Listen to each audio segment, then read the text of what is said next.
네, 여러분 안녕하세요. 오늘은 6학년 2학기 1단원 분수의 나눗셈 그 7번째 시간이고요. 교과서는 20쪽, 21쪽을 하겠습니다. 이 영상은 앞부분은 수학책 수업으로, 또 뒷부분은 이 수학익힘책 풀이로 이루어져 있습니다. 따라서 영상을 중간에 멈춰놓고 수학익힘책을 풀고서 돌아오면 좋겠죠. 오늘 우리가 배워볼 것은 분수 나누기 분수를 계산해 볼 거예요. 그 전에 우리 이미 6시간 동안 분수 나누기 분수의 형태를 총 3가지 정도 배웠습니다.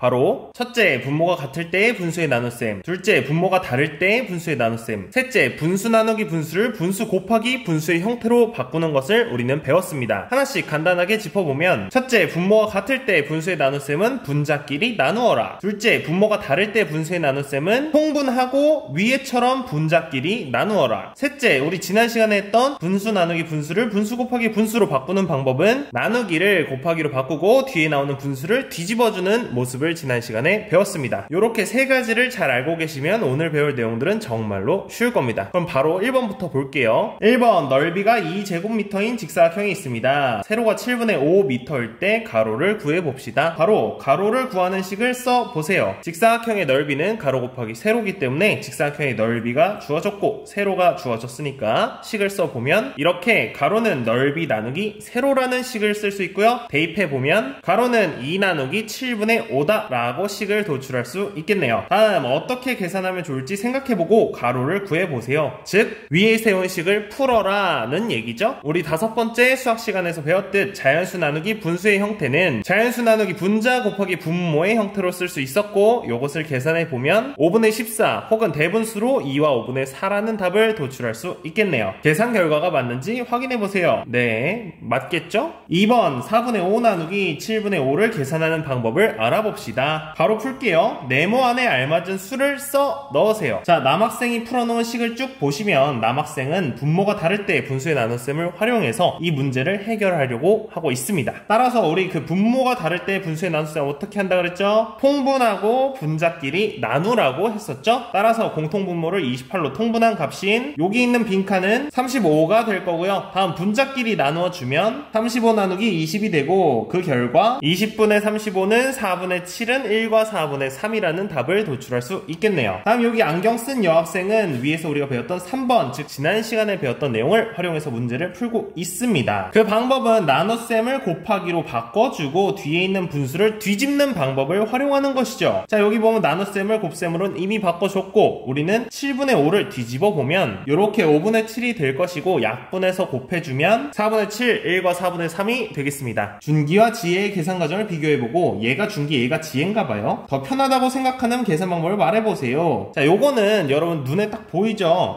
이 교과서에서는 얘를 더 짧게 쓴 것으로 보아하니 이 녀석을 추천하고 있구나 라고 우리는 유추할 수 있겠습니다. 하지만 여러분들은 문제 풀면서 좀 연습하면서 여러분들이 그냥 편한 거 가지고 가셔도 됩니다. 중요한 것은 그렇다고 이 방법을 둘 다 잊어버리면 안 되는 거예요. 그게 제일 중요한 거예요. 알았죠? 자, 3번, 3과 2분의 1 나누기 4분의 3을 계산하는 방법을 알아봅시다. 선생님은 수학에서 항상 강조했어요. 대분수가 나올 때는 어떻게 하라고? 다 가분수로 바꾸라고 했습니다. 대분수 그냥 가지고 이거 계산하려면 머리만 아픕니다. 자, 첫 번째, 대분수 나누기 분수를 어떻게 계산하면 좋을까요? 대분수는 무조건 가분수로 바꿔서 계산한다. 위에서도 얘기했습니다. 그 다음, 분모를 갖게 하여 계산해보세요. 즉, 통분을 사용하라는 뜻이죠. 요렇게 통분했고요. 이제 분자끼리 나눠주면 14 나누기 3은 3분의 14가 됩니다. 굳이 대분수로 다시 고칠 필요는 없어요. 분수의 곱셈으로 나타내어 계산해보세요. 이 말은 즉슨 나누기를 곱하기로 바꾸는 방법을 활용하는 거죠. 요걸로 계산해보면 요렇게 나누기는 곱하기로 4분의 3은 3분의 4로 뒤집어줄 수 있고요. 이것은 요렇게 약분해주면 정답은 똑같이 3분의 14가 됩니다. 계산 과정을 비교해보세요. 네, 하면 되겠죠? 대분수 나누기 분수의 계산 방법을 이야기해보세요. 오늘은 별 3개가 아니라 요 1개면 충분하죠. 요 정도는. 요거는 위에서 선생님이 알려준 거 그대로 정리만 해보면, 첫 번째, 대분수는 무조건 가분수로 고쳐 고쳐주고, 두 번째는 여러분이 자유롭게 뭐 통분을 활용해도 좋고 이렇게 곱셈으로 바꾸는 방법을 활용해도 좋으니까 풀어보시면 된다. 자, 이렇게 정리하면 되겠죠? 다음 4번 계산해 봅시다. 오늘 배웠던 내용 총 정리해서 문제 쫙 풀어보는 거죠. 여러분들이 통분을 활용하는 걸 좋아하는 사람도 있고 곱셈으로 바꾸는 걸 좋아하는 사람도 있을 거니까 요거는 한 문제씩 공평하게 풀어보도록 하죠. 자, 요렇게 간단하게 나눠줬고요. 통분을 먼저 풀어보면 공통분모 6으로 통분해주고 분자끼리 나눠주면 4분의 21, 즉 5와 4분의 1이 됩니다. 다음 곱셈을 활용해서 이 문제를 풀어보면 요렇게 풀어서 쓸 수 있고요. 요 앞에 부분은 보통 우리는 생략해서 바로 요 단계로 넘어가곤 하죠. 5분의 8 곱하기 5분의 6으로 나누기는 곱하기로, 또 뒤에 있는 것은 역수로 뒤집어서 풀어줬고요. 계산해보면 25분의 48 혹은 1과 25분의 23이 나옵니다. 다음 두 문제는 위에서 푸는 방법은 봤으니까, 근데 왜 짚어주냐? 대분수가 나왔죠. 대분수 어떻게 하라고요? 먼저 대분수를 가분수로 고쳐주면 요렇게 대분수로 바꿔줄 수 있고요. 뒤에 내용은 우리 위에서 했던 것과 같기 때문에 굳이 설명을 하진 않을게요. 자, 이렇게 오늘 수학책 수업은 여기까지고요. 그럼 또 여러분들은 뭘 해야겠어요? 예, 맞아요.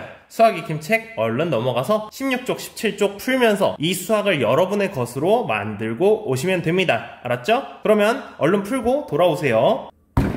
지금 이 화면을 보고 있는 여러분들은 이미 수학 익힘책을 다 여러분들의 것으로 만들고서 온 친구들이겠죠? 자, 그럼 일단은 마지막 수학 익힘책 풀이 바로 시작해 볼게요. 1번 네모 안에 알맞은 수를 써 넣으세요. 자, 요거는 너무나 쉽습니다. 방법 1은 첫 번째 방법, 즉 분모가 같을 때 분자의 나눗셈을 활용한 방법이고요. 방법 2는 세 번째 방법, 즉 나누기를 곱하기로 바꿔주는 방법을 이용했네요. 따라서 빈칸을 이제 채워보면 분모가 같을 때는 분자끼리 나누어라. 따라서 1과 5분의 2가 나오고요. 나누기는 곱하기로, 뒤에 분수는 뒤집으면 정답은 5분의 7, 1과 5분의 2 동일하게 나옵니다. 간단하죠? 2번 2와 5분의 4 나누기 9분의 1을 1번과 같이 두 가지 방법으로 계산해보세요. 이 대분수는 무조건 어떻게 해라? 가분수로 바꿔라. 따라서 쭉 정리해보면 요렇게 정리할 수 있는데, 여기 보니까 둘이 분모가 다르네요. 1번 방법 분모가 같을 때 분자끼리 나누어라로 풀 수가 없어요. 아, 위에 거랑 조금 다른데, 그럼 이럴 때 어떻게 한다? 통분하는 2번 방법으로 우리 방법을 바꾸어 봅시다. 그렇게 통분하고 분자끼리 나누어서 계산해보면 이렇게 쭉 정리해서 풀 수 있고요. 방법 두 번째 것도 계산해보면 이렇게 계산할 수 있습니다. 따라서 정답은 12와 5분의 3이 되겠습니다. 3번 다음은 분수의 나눗셈을 잘못 계산했대요. 계산이 잘못된 이유를 찾고 바르게 고쳐서 계산해 보라고 합니다. 자, 여기 계산해 놓은 걸 딱 봤더니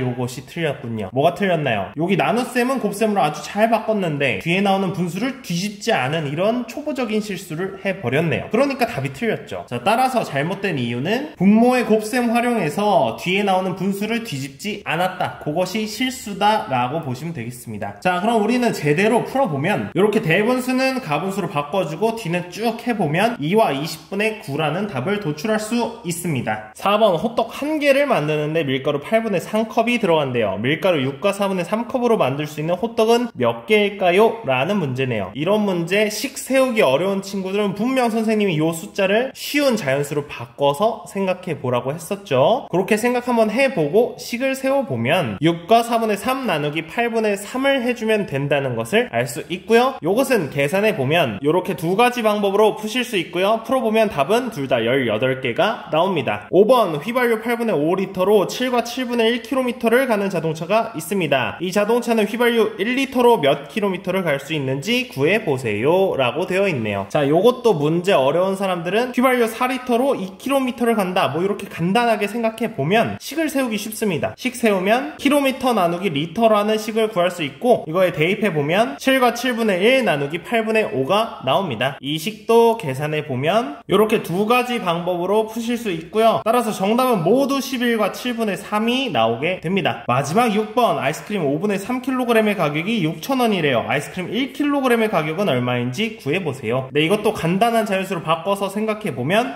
식은 가격 나누기 킬로그램이 되겠고요. 따라서 6,000 나누기 5분의 3이라는 식이 나옵니다. 계산해보면 이렇게 자연수 나누기 분자 곱하기 분모로 풀 수도 있고, 이렇게 나누기를 곱셈으로 바꾸어서 풀어줄 수도 있습니다. 따라서 정답은 10,000원이 나옵니다. 자, 이렇게 오늘은 6학년 2학기 1단원 분수의 나눗셈 그 7번째 시간을 마무리했습니다. 오늘의 핵심은 오늘 내용을 끝으로 우리는 분수 나누기 분수의 모든 형태를 다 해결할 수 있게 되었다라는 것이 되겠죠? 그럼 우리는 다음 8번째 시간 수학책 정리로 다시 만나도록 할게요. 여러분, 안녕!